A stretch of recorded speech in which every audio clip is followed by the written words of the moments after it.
So, hello everyone. We're going to start now. It seems like everybody who wants to be here is, because the room is quite full. And today it is my pleasure to introduce to you Klaas Landsman. He's a professor of mathematical physics at the Radboud University in Nijmegen. His research focuses on mathematical principles of natural philosophy. He's also a visiting fellow at Oxford and Cambridge and currently in OIST. He's a co-founder of the Radboud Center for Natural Philosophy, the Dutch Institute for Emergent Phenomena, the NWO Cluster Geometry of Quantum Theory. He's an author of many papers and many interesting books, which are open access, so I encourage you to check them out. They're very interesting. And apart from his very impressive resume that I just very crudely summarized, he's also a very interesting and nice person, I think best described by his wife as eccentric, strange, honest, deep, widely knowing, and badly dressed and shaved on his own, critical, behind-the-desk activist who is calm, awkward, and set in his way. They met during COVID times in a very romantic way that seems to be out of a movie. I had the pleasure of meeting them both, and I encourage you to meet and interact with them. I think we all, while they're here, we all have something to learn from them. And in particular, today we'll hear from Klaas about the brief history of Hawking radiation. Thank you. Okay, thank you very much for this. Now I have the microphone. For this generous and remarkable introduction. So I'll tell you about the history of one of the major discoveries in fundamental theoretical physics by one of the major scientists of the 20th century, Stephen Hawking. Can you hear me, by the way? And I'm thinking of this since when Hawking gave talks from his wheelchair, his first line was always, "Can you hear me?" And then you knew it was Hawking. Rejoice. So my personal stake is very high in this. So I work in this area, but I also was a postdoc in the Department of Applied Mathematics and Theoretical Physics in Cambridge from 89 to 97, where I saw Stephen, as we called him, almost every day, although I wasn't in his group. But I got to know his circle quite well, and sometimes I had the honor of carrying him upstairs. So for the people who know Dent, as we call it, this was in the old site at Silver Street, not the new one, and there wasn't even an elevator. The new one has. The new one has. So when Hawking had a meeting upstairs, some carried his wheelchair, and others carried himself. It was very, very light. He lost all his muscle. I'll tell you a lot more about him. And until a month ago, I actually thought that Cambridge was the paradise on Earth. But now we know it's OIST, it's Okinawa. So we, Edith and myself, would like to express our enormous gratefulness to Jonas Fischer, to Lynn, and also to Philip Heun and his group for the really incredibly generous hospitality. I write a blog for my home university. It's called Greetings from Paradise. I just wrote part 2. Okay, so Hawking, I'll tell you a little bit more, but not very much about the technical content of the discovery. But very briefly, he discovered or showed that black holes are not like completely dead objects, but they radiate, and this radiation we now call Hawking radiation. And for the simplest case, a non-rotating static black hole, he computed the temperature of this radiation, and he found this formula so beautiful, it's here. I think we all find it very beautiful, that he, in his will, when he turned 60, which he never expected to, he wrote a will, a testament, and he asked this formula to be put on his tombstone, which they did. So he died in 2018, and he's buried in Westminster Abbey near Newton and Darwin. And so they did as he asked. So the formula for the temperature is on his tombstone. And I'll tell you later, if we have time, why it's such an incredible formula. So he was very proud of this. It's called A Brief History of Hawking Radiation. And the actual longer, or the history of Hawking radiation, will be in a book that I'm finishing with a historian of science called Jeroen van Dongen from the University of Amsterdam. I think it's basically done. It's in the polishing phase. Okay, let's get going. Hawking spent weeks absorbed in thought, blasting Wagner operas at high volume on the record player and ignoring all distraction. As Jane, his wife then, his then wife, Jane Hawking, later wrote, he was transported to another dimension, lost to me and the children playing around him. By the end of November of 1973, he had done enough work to get an answer. Yes, there was radiation. Dennis Sciama, who was his PhD advisor earlier, was heading towards his office in early January when he ran into a pale and trembling Martin Rees. Rees was shaking with excitement, Sciama later recalled. And Rees said, have you heard what Stephen has discovered? Everything is different. Everything has changed. So this is the emotional setting. And so what this discovery actually comes down to is what Stephen himself wrote in sort of a research announcement in Nature in March 74. It seems that any black hole will create and emit particles such as neutrinos and photons at just the rate that one would expect if the black hole was a black body with a temperature such and such, where kappa such and such is the surface gravity of the black hole. So that's in the paper called Black Hole Explosions. And then in his obituary, I should say his colleagues, but also his friends wrote, it is fair to say that Stephen's discovery ranks as one of the most important results ever in fundamental physics. And so I think it's interesting to research the history of this discovery. And we'll see that it's full of surprises, especially if you look at the details rather than the headlines, so to speak. So this is the actual paper in which he announced it. It's in Nature. You're not supposed to be able to read it. But I would just like to point out that it's very, very brief. It's basically 1.5 pages, and all the ideas are in it. So he wrote a later paper in which he had more detailed calculations. But knowing this later work, it's quite remarkable how much he had already in this very, very first paper.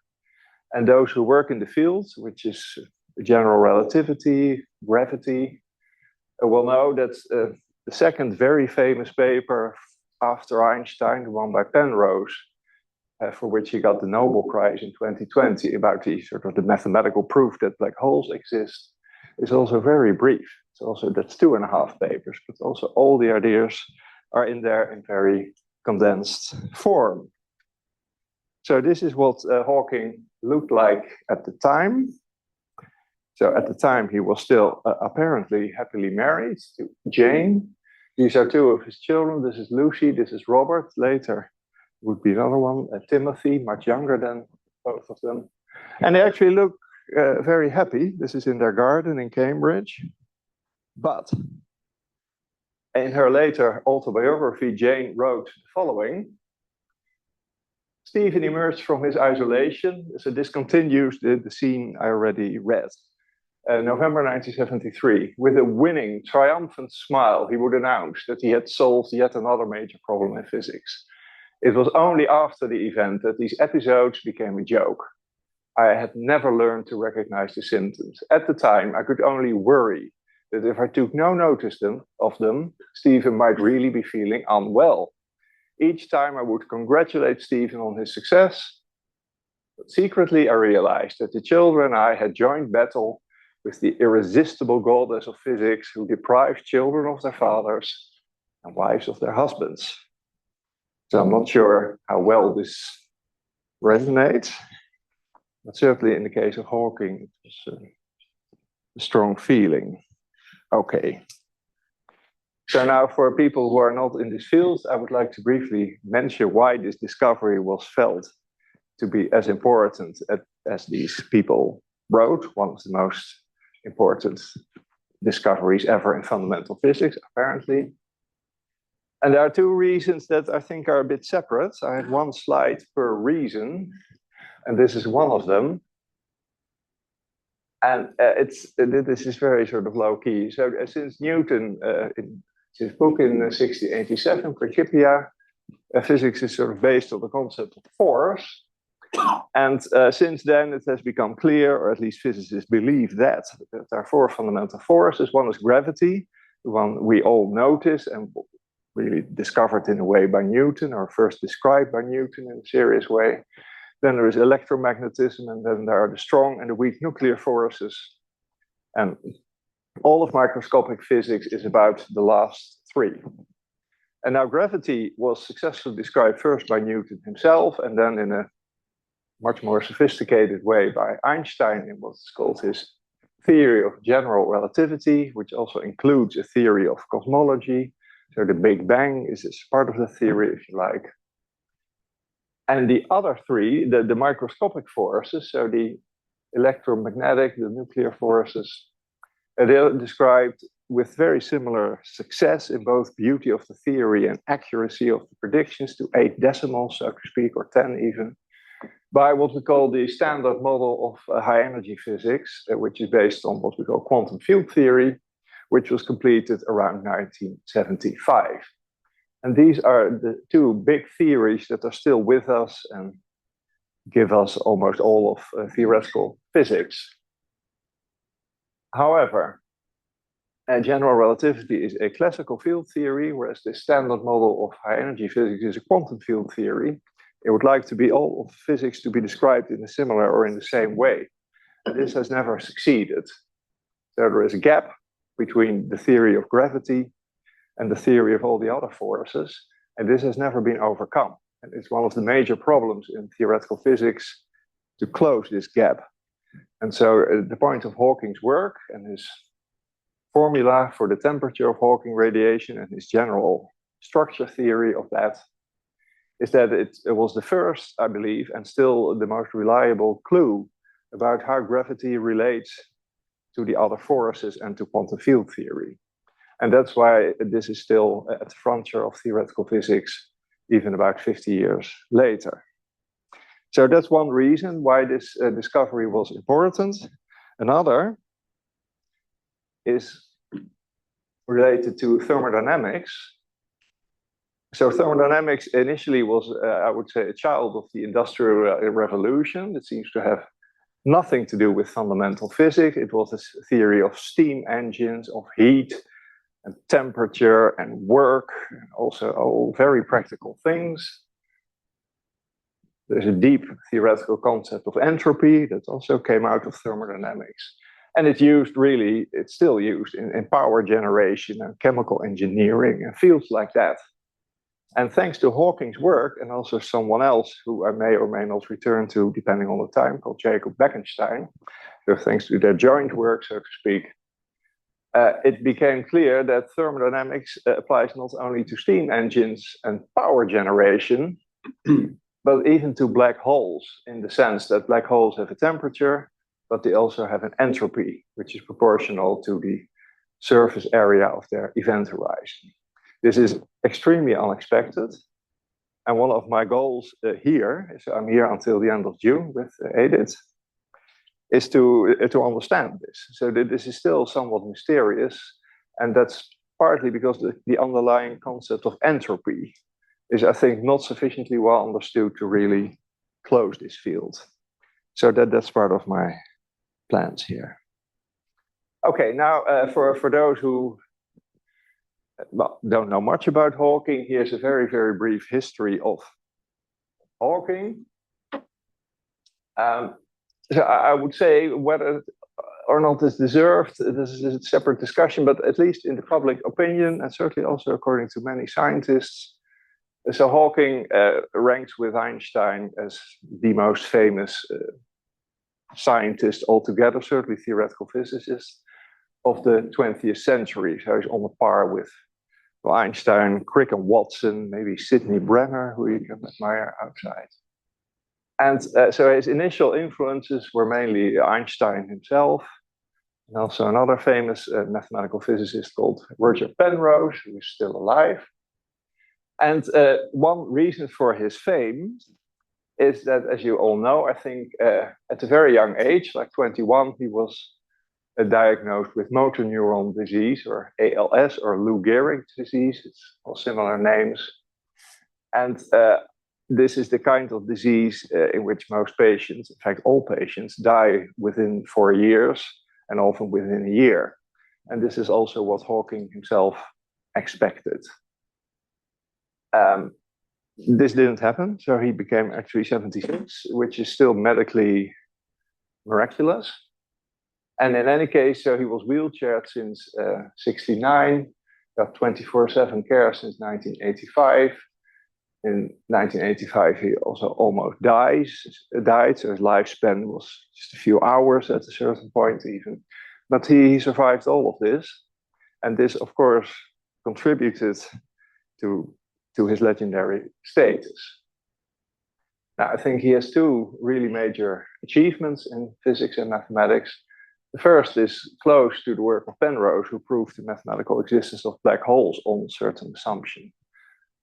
Hawking sort of turns this around in the sense that if you see a black hole as the result of collapsing matter into its singularity, and Hawking saw that you could look at the Big Bang as the same process, but with the direction of time reversed. So the collapse in a black hole, if you look at it from a different point of view, namely by reverting the arrow of time, it becomes the expansion of the universe. And by sort of copying and modifying Penrose's techniques, he proved the existence of a singularity in the Big Bang under certain assumptions, one of which is the validity of classical physics and notably general relativity. And his second discovery is the one I will talk about, the black hole evaporation and radiation. So he really achieved stellar fame in the sense of worldwide fame after his book, A Brief History of Time, which many of you will have read. The reason he wrote it was, in fact, to cover his medical bills, since so he got increasingly ill and needed increasing care, and the national health system in the UK was not really prepared for this. And also he received very, very little help from Cambridge University, including DAMP. And so he had to cover basically his own medical bills. So he started writing books, of which this Brief History of Time is still the most successful one. So he sold more than 25 million copies. And also later books, which I think are much weaker, also sold very well. And when he died, and I'll return to this aspect, he actually was quite wealthy. So he was married initially to Jane, the lady on the two photographs I already showed, had 3 children, divorced in 95. And then he married one of his nurses, so he became surrounded by a medical team. That's when I was actually at his institute, so between 89 and 97. So this period I witnessed from very close by. And in fact, everyone liked Jane and everyone immensely disliked Elaine, who is now seen as a profiteer. But none of them got anything from his inheritance, in any case. And to learn more about Hawking, I would recommend mainly the autobiography of Jane, which has 2 versions. The one is no longer available. It's called Music to Move the Stars, which was very bitter in tone and was written at the time she was not on speaking terms with Hawking after their divorce. But then they sort of got along better in the course of years. She wrote a second edition called Traveling to Infinity, My Life with Stephen, which has the same facts in it, but is very different in spirit. And that was turned into a movie, The Theory of Everything, which I actually once saw on a plane. I think it's even on Netflix now, and it's a very good movie, I think. So it's really, if you've known Hawking and see the actor, you know the story, I recommend it. Okay, so this is a picture in his office at the time I was around. So every picture tells a story. What you can see here, so this is around 1990. So this is a portrait of Einstein. This is his son, Robert. This is his daughter, Lucy. So his wife is nowhere to be found, but here you get picture, a poster of Marilyn. Yeah, why doesn't it come on? It's too well. It's in the upper left corner. It's a poster of Marilyn Monroe, and I took the photo myself. So I'm a bad photographer because I noticed this only much later. Otherwise, of course, I had zoomed in more on that corner, and you can see he didn't like to be photographed. This is another one. This is a famous press photograph, but I like it very much. This is, I think, around the time he was 60, and you see a lot. He's very lively. He's very cheerful. At the time, he couldn't move a thing. He could just move. He couldn't even move his thumbs anymore by then. But still, he had a sort of a vibrant sense of humor and spirit that apparently made him overcome at least the mortal parts or the lethal parts of his disease. Okay, so I'll now move to the actual story. So this headline I learned from someone: you can't change the future, but you can change the past. This is basically what historians do. And so Hawking has a very clear narrative of his own discovery. And this narrative is widely copied, even by his then wife, Jane, in her own autobiography, and basically in all biographies that exist. There are many of them. And it's sort of a singular story of genius, which comes down to a specific period in time that I will describe more in detail, but it's around November 1973 when he isolated himself. It's also what the quote that I started with is about. He listened to this Wagner operas all the time, very loudly, not with headphones, through the speakers. And at the time, he could still write, but only scribble, and he certainly couldn't really do computations. And so the story is that in his head, he did the computation, he saw all the facts and all the details that led to this discovery of radiation of black holes, including the right formula for the temperature. So someone wrote it's like a Mozart symphony, because it's known that Mozart also composed his symphonies largely in his head. And when it was all done, he wrote them down. In contrast to Beethoven, who struggled. I mean, he wrote down and he deleted things. All these manuscripts are still there. The paper is really torn in Beethoven manuscripts. But in Mozart, it's neat right from the start, and there were no changes even. So that's sort of the idea.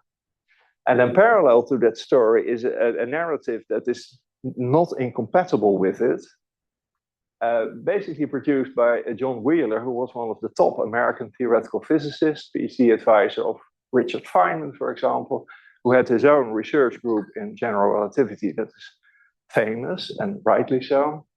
And he claimed that Hawking, yes, all this happened, but the entire background was work by his own PhD students in Princeton, notably this Jacob Bekenstein. And now stories of individual genius are increasingly debunked by historians, even in a case like Newton. And so one of these historians who is very skeptical about individual achievement and genius is Jeroen van Dongen, who's also a friend of mine, also of Edith. And he's a historian of science, a serious professional historian of science, starting with Einstein history. So many people who now do research on Hawking and Penrose and such started as editors of the collected papers of Albert Einstein, which are now in volume 30 or something. And this becomes dull and they leave the project and move ahead also in time and do later history of general relativity and gravity. So he's an example. I learned a lot from him. And we set out to construct what we see as the real story. And this I will try to convey. So we were very lucky. On the other hand, we timed our operation because of this. Since about 2.5 years, there's the Hawking archive at Cambridge University Library. And the reason that exists and is now public is that so Hawking was actually quite wealthy when he died. And so his descendants, basically these two children, because he wrote his two ex-wives out of his will, the children inherited everything. And they had to pay a huge death tax or inheritance tax, as it is in the UK. It's very high there. So often these aristocratic families also go bankrupt when the earl or the lord dies, because they have to sell their estates and so on. And so the children, after probably getting legal advice, they made a deal, which is called an in lieu deal. So in lieu, instead of paying this death tax, they just gave all possessions by Hawking to the state, like his wheelchair and his entire archive, but they kept the copyright on his books, which continues to flow in money. And then I think they avoided other sort of direct payments. So everything that Hawking ever owned, except for his money, now belongs to the state, which in turn donated it to various parties. So the Science Museum in London got the wheelchair, I think, but Cambridge University got the archive. And so we went there a couple of times. You can just look through all his papers and letters. It's a very rich source, although not as rich as a typical archive of, for example, Einstein, because after the early 70s, he could no longer write, he could dictate letters, but there are no manuscripts. And so, in fact, the majority of information about Hawking is in his computers. And so partly connected to his wheelchair, but also other computers. And this is still to be done, actually unfolding the information that is digital and that may no longer even exist, because some of it is like 50 years old, and apparently these bits or megabit, they deteriorate. He even has a very large collection of floppy disks. So some of you are young, but some of you are old enough to have had these sort of square, typically blue, with a silver gray metal part. You had to put them into your Mac, and so he has thousands of them, and these all need to be read. Some are no longer readable. So my own PhD thesis, for example, is on a floppy disk like that. Okay, so we had access to his archive. We conducted oral interviews with various people, but especially with his two first PhD students, called Gary Gibbons and Bernard Carr, who were extremely important in this story, while being very modest about their own role. But once you reconstruct the story, they get the front seat, so to speak. And we were still there in their 80s, but we interviewed them and learned a lot. Then the guy Wheeler already mentioned had an enormous assembly of notebooks in Princeton, which you can study. There are various interesting autobiographies. So Jane, I mentioned Stephen himself rather briefly in A Brief History of Time, made autobiographical comments. Bekenstein wrote one, Kip Thorne. There are various biographies, there are various obituaries, and there's, of course, an enormous amount of published papers and conference proceedings. And one of the points in doing history is that you read also the ones that are forgotten. Because if you only read the ones that are continuing to be cited, you sort of get the party line. This is called Whiggish history. It's history that works towards a conclusion. For example, that this was a discovery of singular genius, and then you can selectively quote, and then it's true. But if you read all of it, you often get a different story, as we did. So what we claim to be the real story is that the discovery of Hawking radiation came from an interaction of two sort of developments. One was the study of primordial black holes, which was an idea by Hawking himself, namely the idea that immediately or quickly after the Big Bang, when the universe was extremely hot, and expanding, and very tiny black holes were formed. So we now have the black holes of the type that you saw one of the Event Horizon Telescope images next to the steam engine. But these are supermassive black holes, typically of a size of 1 million or 1 billion times the solar system. But Hawking sort of speculated that there must also be tinier black holes. And these may accrete, so they may get bigger and bigger, but they may still be observable in a very different way, especially if they are charged. So that was his obsession at the time, and I'll try to tell you why he got there. This is still a very unusual field of research, but he was in it, and he put his first two PhD students, Gibbons and Carr, into this direction. And especially, as I said, they were supposed to compute whether if these primordial black holes still exist, and if they were charged, whether they might leave traces in bubble chambers and so on. Then, independently, a Russian guy, who I will say more about, Zeldovich, speculated about pair creation in a quantum mechanical sense by macroscopic rotating black holes. And this was at the time seen as a very wild and strange, unlikely idea, but it was motivated by a solid classical analog called rotational superradiance, which Zeldovich also discovered. And so as a consequence of these two and some other developments, in fact, in 1973, dozens of people in both the US, the Soviet Union, and the United Kingdom actually worked on radiation by black holes and about possible particle production by black holes. But they all worked on either rotating black holes like the Russians, or charged black holes like Hawking and his group, and indeed people in Princeton.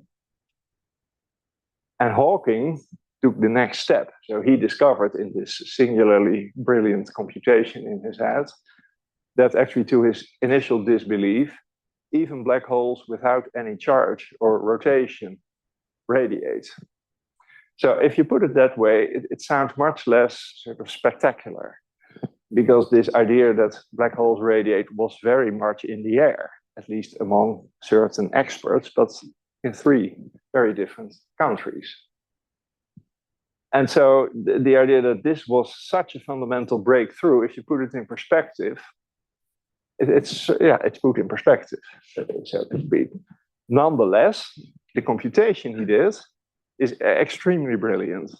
So I'll come back to the reason why I think this is the case. It is very, very remarkable, and also he was uniquely equipped to do it. So in late 73, where he actually studied this literature, tried to see whether Zeldovich was right in this strange claim, he did things that no one else could have done at the time. So this singular genius story, there's something to it. So we have to balance all these forces to get a view of the situation. So the main figure after Hawking himself is this Zeldovich, very interesting man. So he was the dominant nuclear physicist of the Soviet Union. He was the main figure with Zakharov, who I'll mention, in both building the first Soviet atomic bombs, which, as you know, were also partly based on espionage from Los Alamos by Klaus Fuchs and the like, but also the hydrogen bomb, which I think they built independently. And so he got decorated. This is, I think, the Lenin order or the Stalin order, but he got it 3 times. And so after the bombs were built, so to speak, he turned to fundamental science and became, like also Wheeler in the US, with a very similar history, in fact, became a nuclear astrophysicist. And this in turn led to studies of general relativity and black holes and cosmology and so on. And he built up a huge group in Moscow, comparable to Wheeler's group in Princeton and the Siama group in Cambridge, or even more powerful. And in fact, he interacted with Hawking already in the early 70s. In 1971, he found mistakes in a paper by Hawking, which claims that there could, in principle, not be any kind of radiation by black holes. Paper now forgotten because Hawking himself stopped citing it. And so Zeldovich showed that it was incorrect, but was also impressed by Hawking. And so he tried to interact with Hawking and invited him. I'll tell you a bit more about that. And then they had this sort of collision of programs that led to the discovery of Hawking radiation. So again, so Hawking and Zeldovich had their own programs. Zeldovich was a critic of Hawking, but yet admired him. They corresponded. Zeldovich invited him. They met first in Poland and then in Moscow. They talked. Zeldovich explained his claim that maybe rotating black holes radiate in a quantum mechanical way. Hawking didn't believe it, but went home and was sufficiently intrigued to check the argument. And then, in this sort of explosion in his mind with Wagner blasting all over the place, he made his discovery. So that's actually how it went. And there's something, so we tried really to read all the relevant literature, and I found an interesting obituary about Zeldovich by Andrei Sakharov, who is much more famous in a way, at least in the West. So in the days of my parents, there were two very famous Russian dissidents. One was Alexander Solzhenitsyn, and the other was Sakharov, who, on the other hand, was a co-creator of the Soviet hydrogen bomb. And apparently he worked in competition with Zeldovich. So if some of you are particle physicists, you may know that the Higgs boson was discovered in two independent experiments that were really in competition with each other, ATLAS and CMS. And so also the Soviet Union worked in that way. So there were two nuclear physics teams supposed to build the hydrogen bomb. One was led by Sakharov and the other by Zeldovich. And apparently they didn't like each other. So in his obituary, Sakharov actually wrote Zeldovich. So Sakharov turned against the Soviet Union and became an activist. Zeldovich strongly disapproved of my social work, which irritated and even frightened him. He once said, "People like Hawking are devoted to science. Nothing can distract them." Taken to be a compliment. Although, as I read, Jane Hawking wrote almost literally the same, but not so much taken as a compliment. So, okay, so this is basically the heart of the story.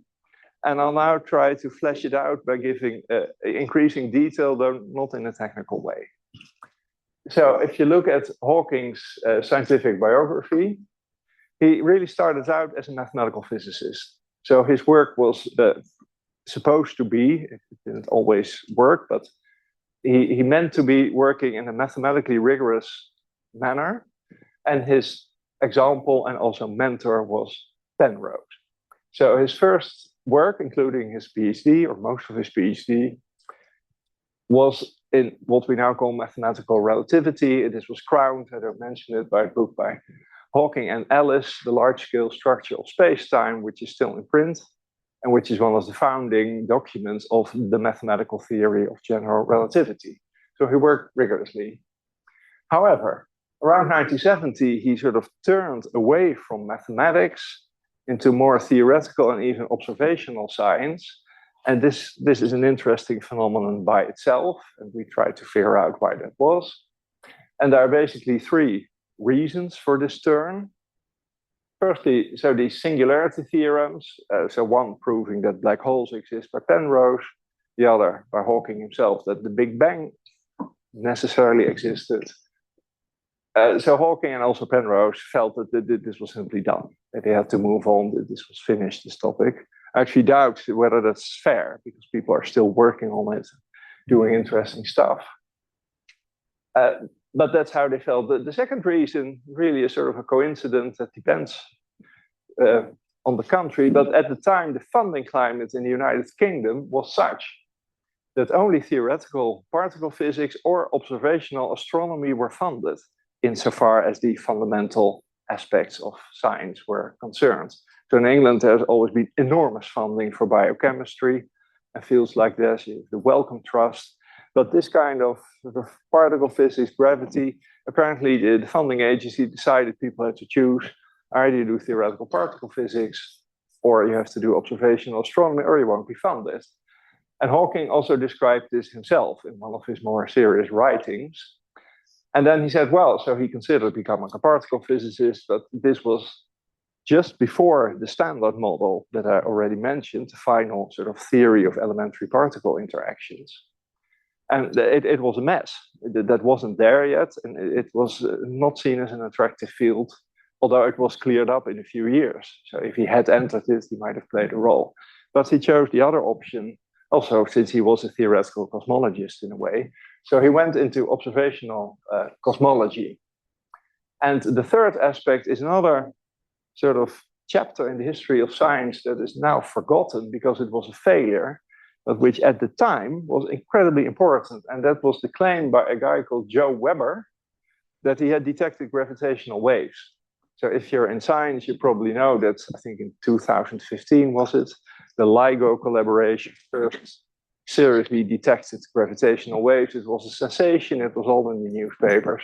People got the Nobel Prize, like Kip Thorne, a Wheeler student. But Weber had these claims already in the 60s, and they were taken very, very seriously. And so that was another reason for Hawking. He thought that's where the action is.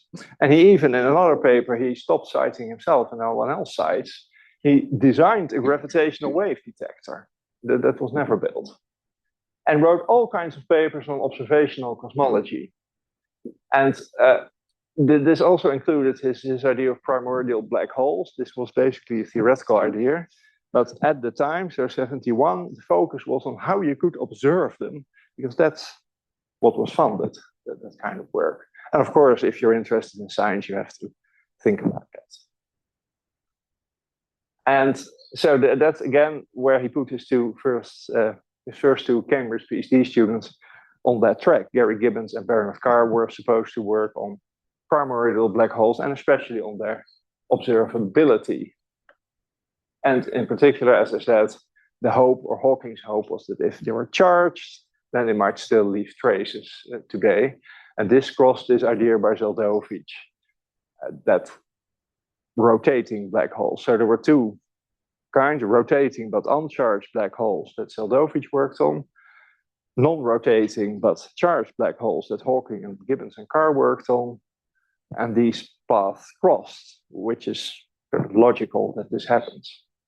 And this is what led to his discovery that I now try to do the history of. Even uncharged and non-rotating, or as we say, static black holes radiate and evaporate in a context where it was clear that rotating black holes probably and charged black holes certainly radiated. Okay, so this is another very nice picture that I show for various reasons. So one is that this is Bernard Carr. So this is when Hawking turned 60. This is Bernard Carr. This is Gary Gibbons. This is Malcolm Perry, who was Biljana's PhD advisor. You see, some people try to get close to the superstar on the picture. This may not speak in favor of them, I think. For the Flemish people, this is Thomas Hertog, who was one of Hawking's last students and is now famous because he wrote a book. It's called something like Stephen and My Journey to the Edge of Time or something. It's a very nice book, and he's actually a very nice guy.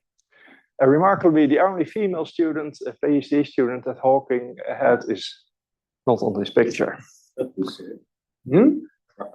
Yes.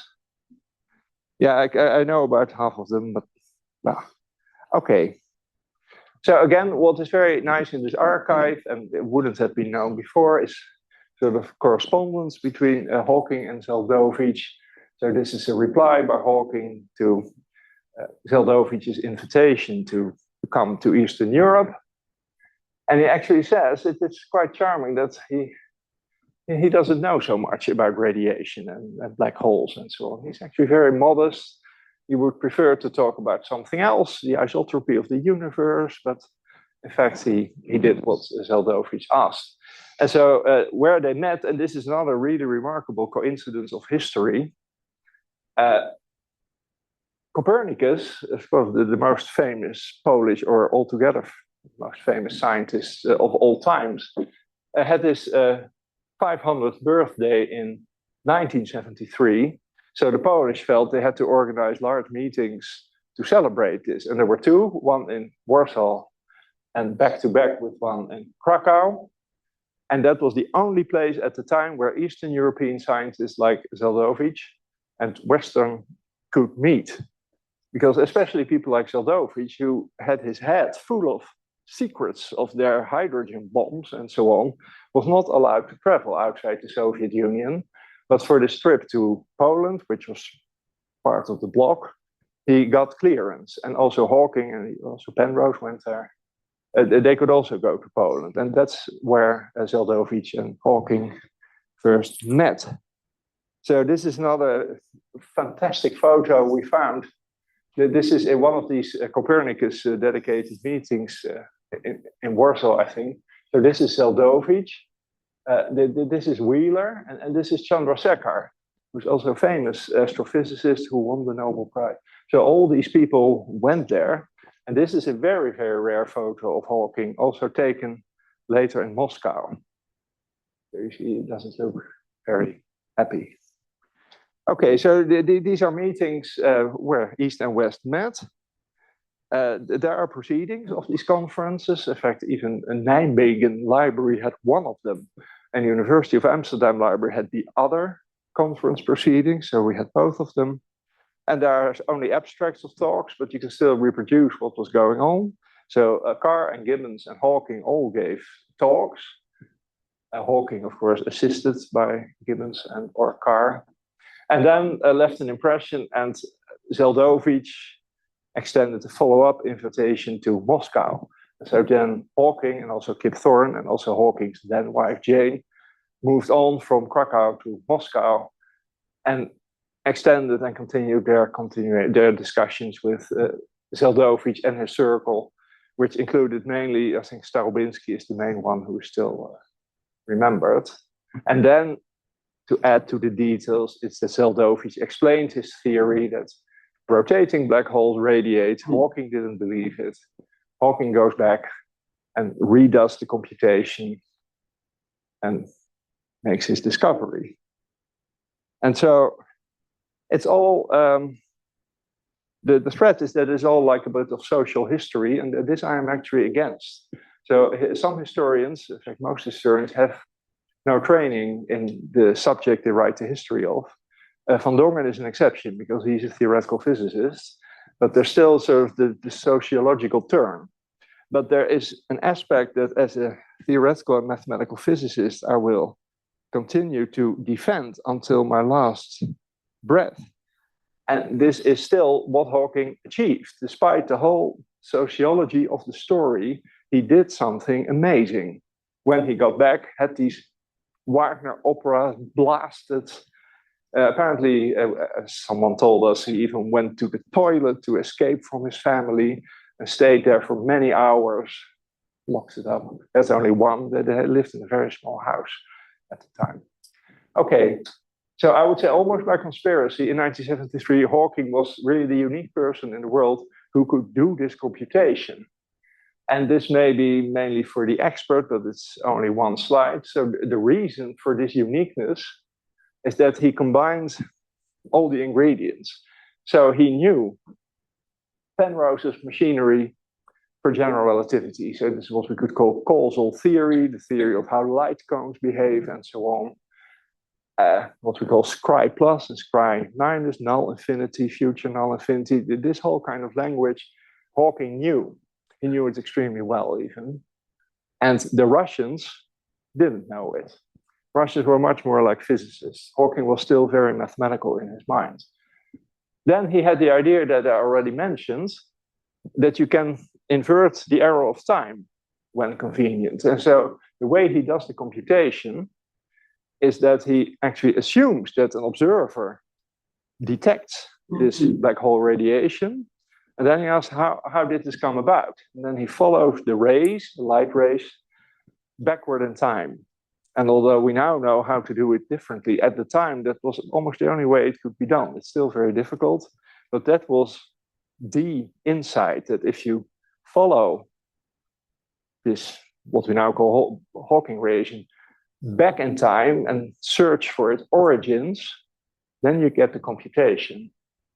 And he had that idea, as I mentioned already in his PhD, when in his Big Bang singularity theorem, he reverted the arrow of time compared to Penrose's singularity theorem. So he knew this trick.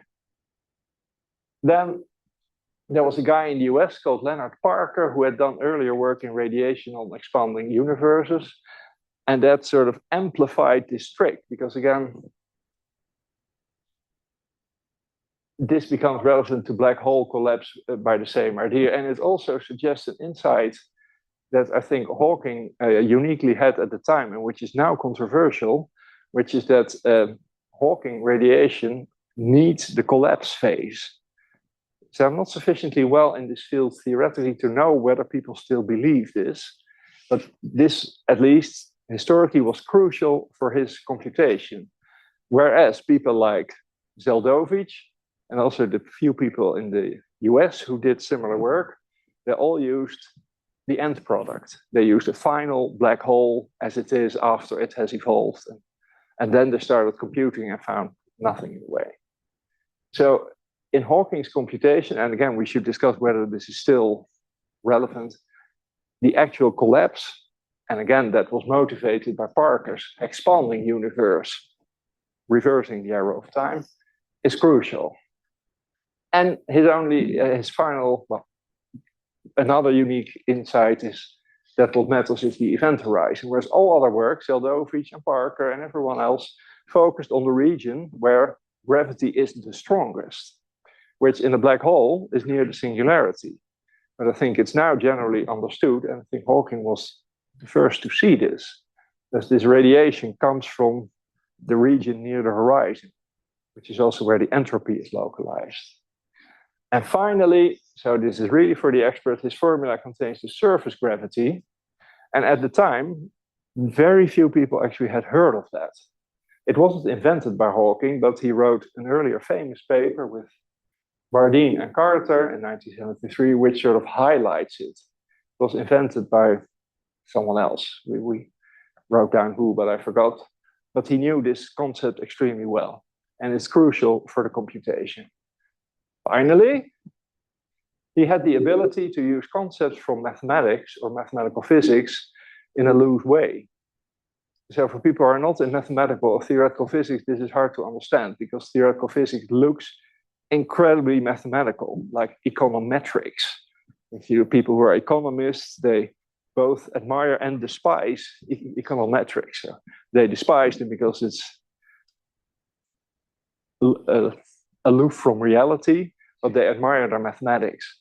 And theoretical physics seems to have that reputation, but as a mathematician, I'm in the math department, a lot of it is very sort of unreliable and rough. And Hawking was really one of the few people in history, and Newton is another example of this, who knew both how to do rigorous mathematics and theoretical physics style mathematics. And also that the Russians, the Zeldovich group, only knew theoretical physics style math.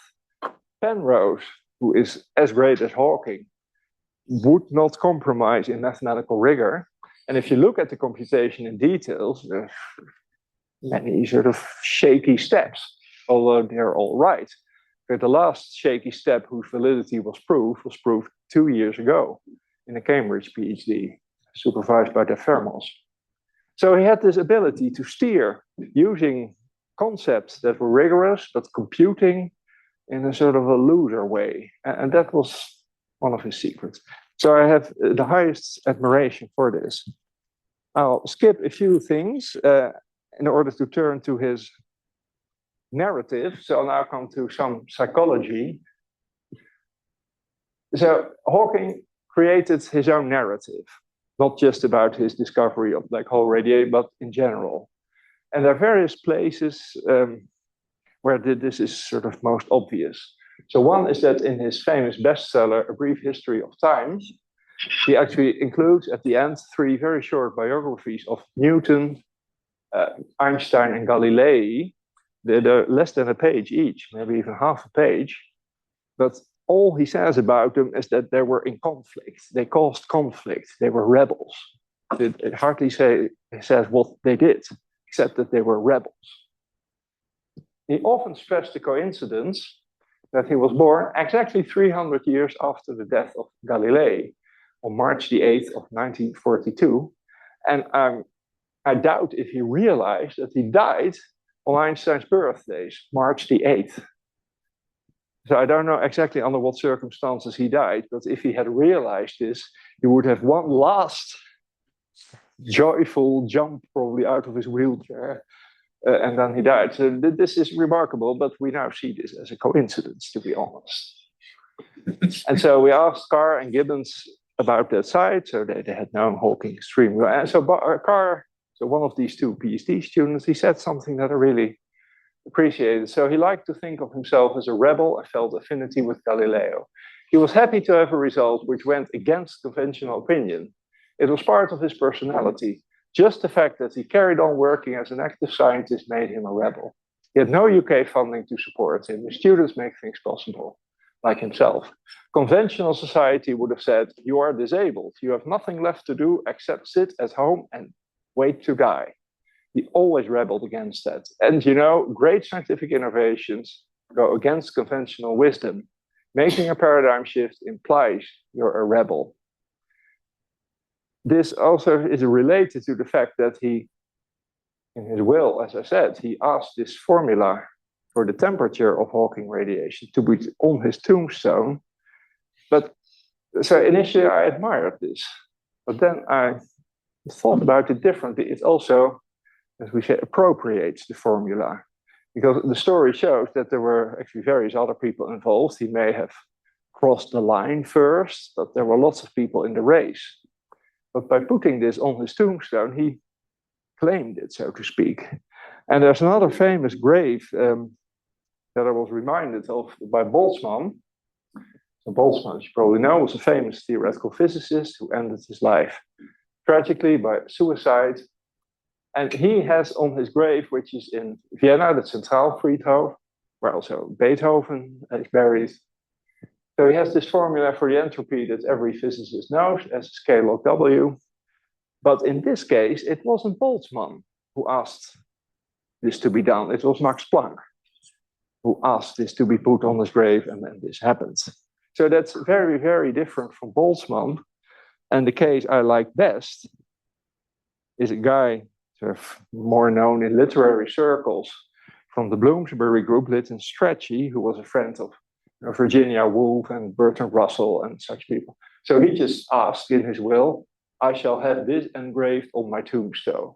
He knew Moore and Russell, G. Moore and Bertrand Russell, the Cambridge philosophers.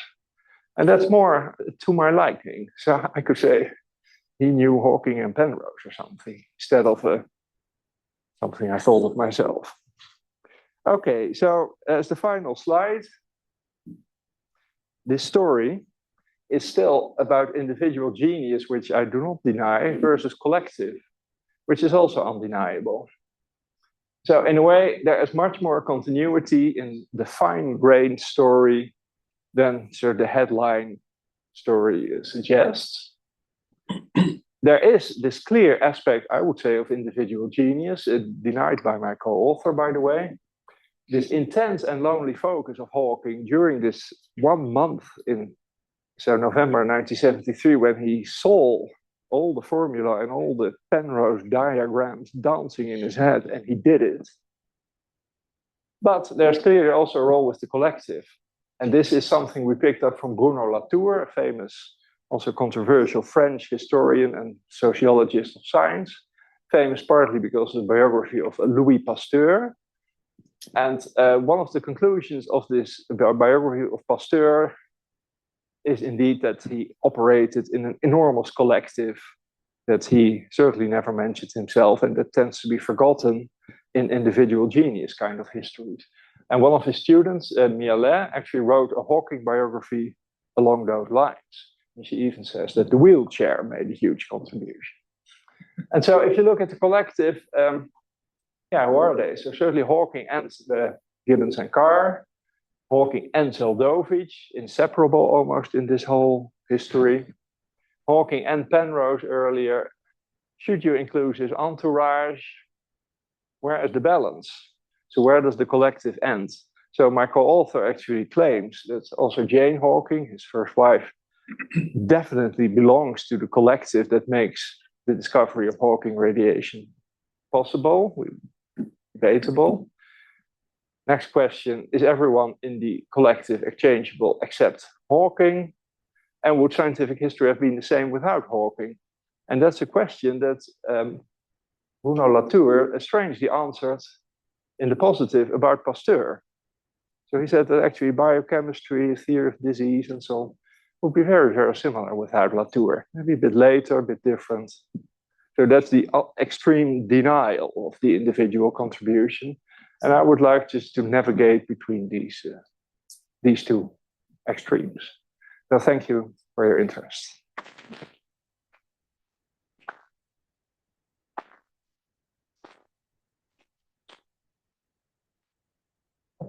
Yeah, thank you very much for this great talk. So are there any questions? I'm sorry I'm late. Yeah, so it's for the individual genius. But do you think somebody that would have the same knowledge as this combination of that you described, but a non-genius maybe, that they wouldn't have made the same conclusion? Well, I don't even see, in a way I deny the question, since I don't see Hawking as a genius myself. It's more like a moment of. So I think Newton, von Neumann, Mozart, Beethoven, they're really geniuses, Gauss. But Hawking, or also Einstein, neither Einstein nor Hawking was in that kind of genius league. He was just very, very good and very, very focused. And if that's the reformulation of your question, I would certainly say Gary Gibbons could have done it a few months later. In a way, it's very ungenerous of Hawking. Also, our story contains a lot of moments of ungenerosity of Hawking, not citing people, not giving credit to others. And I think a good PhD supervisor would have included Gary Gibbons in the paper. But I think Hawking saw the significance of the result and the fame it would bring him. But it was joint work with Gary Gibbons and to a lesser extent Bernard Carr. And strange enough, Gibbons didn't blame him for that. He's still full of awe, even. Yeah, so I think the answer is yes, maybe not in the same month, but nonetheless, this combination of abilities was unique. And certainly Gibbons or someone didn't have it, but in time it would develop. Thanks.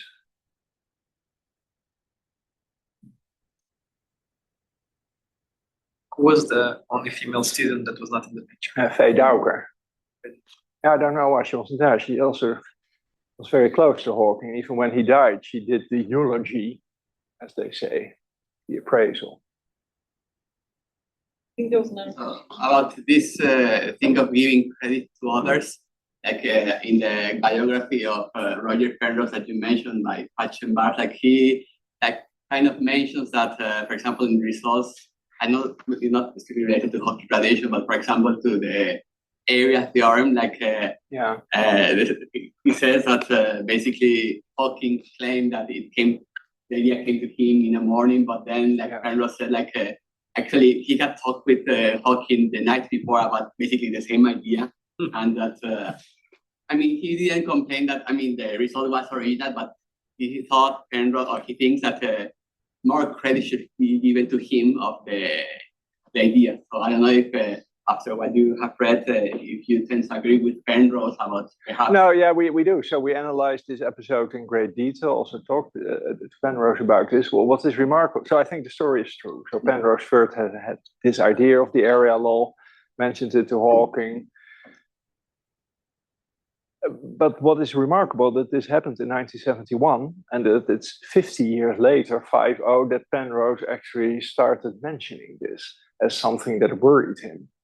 And in the same biography, he also, like this tombstone story, Hawking sort of appropriated the Penrose formalism.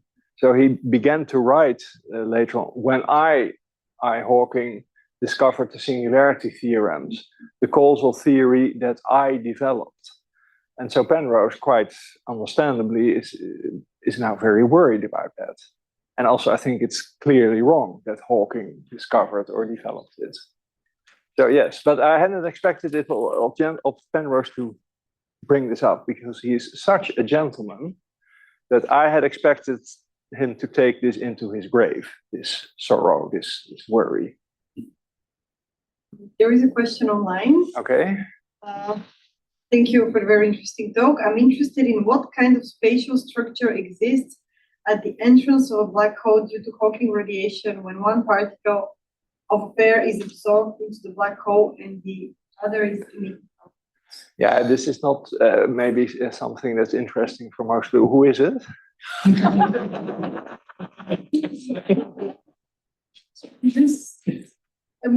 know this person. It would be a completely different talk to answer this question if I were even able to do it, because this is one of the maybe Philip could answer it or yourself, because this is not so clear. I think I have my views, but ask him or her or they to email me or to email Philip. I think you're the boss here. Okay, so you can answer. But thanks for the question anyway, and I'm glad people joined on Zoom. Yeah, there's a question in the back. I was wondering, as someone from a very different field, how does one even study this radiation without having experimental data? Like, yeah, this is a huge problem. So this is on the one hand seen as one of the main discoveries in fundamental physics. And as you rightly suggest, there's no experimental evidence at all. So I didn't mention the numbers, but the temperature of evaporating black holes is very low if they're of astrophysical size. So Hawking hoped, so for primordial black holes, in fact, the temperature is higher and might be detectable, but it has never been found. And there has been a hunt for that since, probably the problem of dark matter in the universe and its origins. And one of the possibilities for dark matter is that they could be primordial black holes. This is not the main scenario, but it's a possibility. And in that context, there has been, after Carr and Hawking, there have been active searches and nothing has been found. So it's a good point. And it's also what worries me. There are people also who work in this area who say that the laws of black hole thermodynamics, which I only just scratch the surface of, are the most solid statements of science. Whereas there's not a single experimental, nothing, proof, diagnosis, there's nothing experimentally. There are, it should be said, tabletop experiments where people sort of simulate black holes in fluids and so on. But then actually the real point is that the generalization of these tabletop experiments to actual black holes is so unclear that they also prove nothing. So if people claim they have detected a Hawking radiation, it will be in tabletop experiments, but the gap between these experiments and the real thing is so enormous that they say almost nothing. So I completely take your point. I mean, a related question would be from a non-physicist. I would feel that the rate of accretion into a black hole would far outweigh the rate of radiation. Or would the radiation only allow the black hole to dissipate after the heat death of the universe? Yeah, there are two sides to that. So on the one hand, this is true, and that's why, although Hawking stressed the relevance of the collapse, this kind of scenario only applies in the final static state without further accretion. So you have to think like something like a pure environment, and then there might be some hope. However, if it's true, and once radiation sets in, starts coming out, the black hole diminishes its size, and it turns out that the temperature sort of rises. The smallest is 1/m. So if m gets smaller by this radiation, the mass of the black hole or its energy, and actually the temperature increases. So that's in the formula on his grave, I think. Yeah, so it's in the denominator. So the smaller they get, the longer they have radiated, the more spectacular the process becomes. And in fact, in the Nature paper that I showed, Hawking mentions that. So he believed at the time that there would be something like a supernova kind of explosion, which is detectable at the end stage of black hole evaporation. But it's a claim that he never repeated, and that has been forgotten. But at the time, it looked reasonable, I think. So I think initially, this is the historicons, people seriously believed, Hawking seriously believed, that this was a detectable phenomenon. 50 years later, like string theory and supersymmetry, we know the case is lost. But the theory still stands. I mean, the computation is correct, but it's a very small effect. But again, if you believe in experimental evidence to grant reliability to a theoretical scenario, there's none. That's why he never got the Nobel Prize, which I think the brilliance would justify. But there was not a shadow of evidence.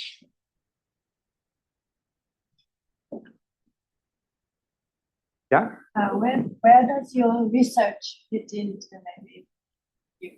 Yeah, entropy, thermodynamics, black hole. So this formula that the entropy is the area over 4 times the Newton constant. I'm still looking for a clean derivation from the right concept of entropy.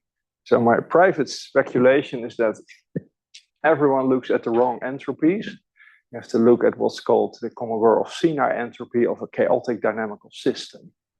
So there should be all kinds of chaotic motions, and then you have this mathematical Kolmogorov-Sinai entropy, and that should give it. And I once speculated this to Eric Verlinde, who knows these things. Said, it might be possible.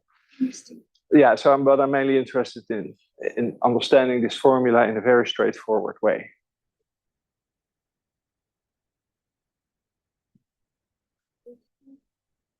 Well, thanks for holding out for so long. We were well over time. I'm sorry for that. Okay, I guess we can take the speaker again.